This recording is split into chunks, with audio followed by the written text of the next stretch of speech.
e do governo central. Muito obrigado, peço que seja divulgado na Voz do Brasil. Pela liderança da minoria, nobre deputado Zé Guimarães, regimentalmente, Vossa Excelência tem 10 minutos. Nós vamos começar a ordem do dia. Senhor presidente, senhoras e senhores parlamentares, solicitar que possa aumentar um pouco do som. Não, já atingiu o quórum, está dentro do programado, deputado Ivan. Mas, senhoras e senhores parlamentares, a Câmara reinicia seus trabalhos. E com ela, com esses trabalhos, o país mergulhado, talvez na maior crise institucional de sua história. Não por um fato isolado, mas por tudo aquilo que nesse momento, e eu quero me dirigir a todos os brasileiros e brasileiras, aos militantes sociais, aos militantes políticos, para dialogar sobre a gravidade deste momento. Como eu dizia, não por um fato isolado, por uma ou outra atitude, mas principalmente porque esse país mergulhou numa crise e talvez o Congresso Nacional, especialmente a Câmara, não tenha tido a responsabilidade no momento crucial e as implicações que isso trouxe para o país, que foi o afastamento da presidenta Dilma. As consequências para a democracia. Talvez por aquele afã de retirar o PT do governo, muitos, embalados pelo Cunha, patrocinaram uma verdadeira agressão às normas democráticas, à democracia brasileira. A democracia, em qualquer país do mundo, ela se sustenta em dois pressupostos. Em dois pressupostos. O primeiro deles é o respeito às regras. O segundo é a soberania popular. Regras essas elaboradas pelos constituintes de 88 e rasgadas a todo instante, seja pelo Congresso Nacional, seja por aqueles que têm a responsabilidade de aplicar o direito, de aplicar a norma jurídica dentro daquilo que preceitua a nossa Constituição. E qual é a crise que nós estamos vivendo? Não vou nem falar da crise econômica, das consequências para o trabalhador, para a trabalhadora brasileira, mas me refiro fortemente àquilo que setores do judiciário patrocinaram nos últimos meses, que conformaram um verdadeiro estado de exceção. Não é outra coisa a não ser o estado de exceção. Porque quando há um estado de exceção, no mínimo, a Corte Suprema tem que atuar. Quando o juiz patrocina alguma decisão, se ela estiver ao arrepio da nossa Constituição e do devido processo legal e do devido crime cometido pelo aquele que está sendo julgado, cabe os magistrados do Supremo corrigir. E não tem, portanto, nenhuma obrigação de submeter as decisões de juízes de primeira instância. Cabe ao Supremo corrigir, como poder moderador, como aquele que zela pela aplicação da norma constitucional, zelar não para aplicar e para ratificar as decisões políticas desse ou daquele magistrado de primeira instância, mas aplicar a lei nos conformes da nossa Constituição.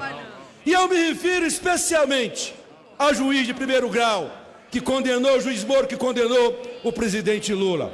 Ora, alguns podem estar comemorando. Aliás, eu vi hoje uma notícia do Supremo, tinha um deputado aqui entre nós que era o que mais falava mal do PT e do Lula, e hoje foi condenado em segunda instância. Não foi condenado em segunda instância, foi decidida a aplicação da pena. Aqueles que se dizem arautos da moralidade precisam perceber que o direito à norma é para a proteção dos direitos civis, não é para a proteção desse ou daquele político. O juiz Moro patrocinou decisões ratificadas pela quarta turma, lá de Porto Alegre, ao arrepio da Constituição. Vejam, senhores parlamentares, não precisa ser de esquerda ou do PT para atestar isso. Até a pena, numa decisão dessa, eles combinaram a pena, para não ter divergência, e mais do que isso, até na dosimetria, que é o tamanho da pena, eles combinaram para não permitir aquele que estava sendo julgado, presidente Lula, pudesse recorrer e ter direito a todos os recursos que lhe cabe, que é assegurado pela Constituição. Não podemos achar que isso é uma normalidade democrática no Brasil. Quebraram a legalidade, quebraram aquilo que é fundamental, que é o direito. E agora nós precisamos olhar para o Supremo corrigir essa que é a maior aberração jurídica, a maior atitude que conforma esse estado de exceção que está se configurando no Brasil. Porque fizeram com o Lula, amanhã faz com o outro, amanhã faz com aquela, faz com aquele, e isso não serve à democracia. A norma precisa ser respeitada e ele não pode ter Estado de Direito se respeito às leis e ao devido processo legal e àquilo que preceitua a nossa Constituição. Essa decisão de retirar o Lula da disputa eleitoral é uma decisão que agride não é só ao direito, mas agride a soberania popular, aquilo que é consagrado em qualquer país, em qualquer democracia do mundo, e nós não podemos aceitar isso de forma silente. É por isso que nós temos que nos insurgir contra isso.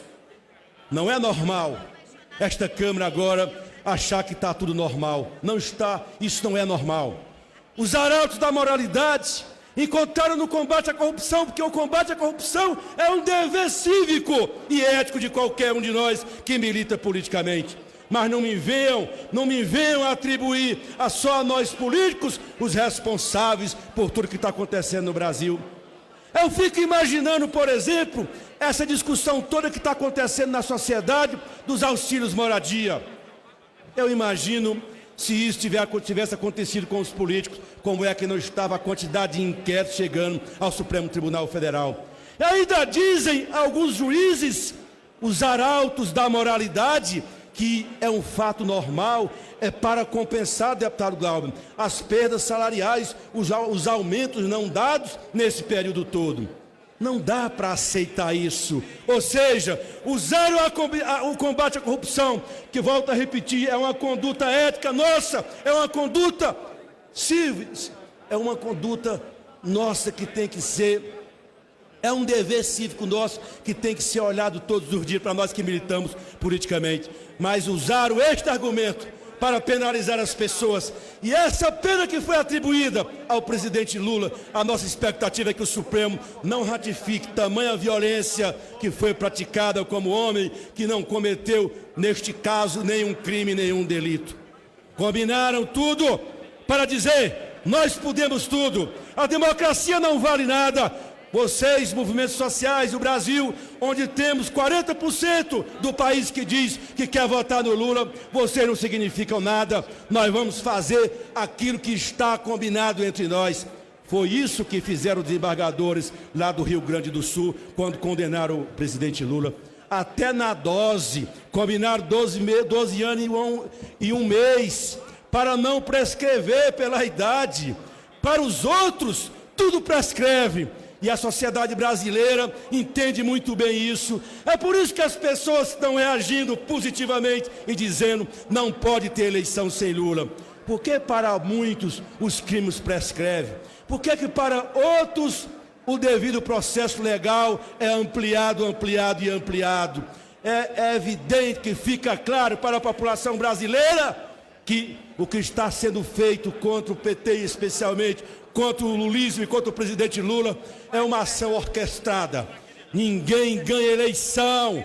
Vocês podem até ganhar as eleições, mas deixa o povo decidir. Não se ganha eleição no tapetão, porque é isso que o país está dizendo. A busca pela legalidade democrática tem que ser uma permanente atuação nossa aqui dentro da Câmara. Não pode ter eleição sem a participação do Lula. Pode até não gostar, mas como é que justifica o homem que tem 32, começou com 32, hoje já está com mais de 40% e no segundo turno vem com 49% das intenções de voto. É porque a população brasileira sabe, reconhece, enxerga nesse processo todo uma verdadeira caçada contra os trabalhadores, contra aquele, eu concluo, senhor presidente, mais um... Muito obrigado, nobre líder. A lista de presença registra o comparecimento de 327 senhoras deputadas e senhores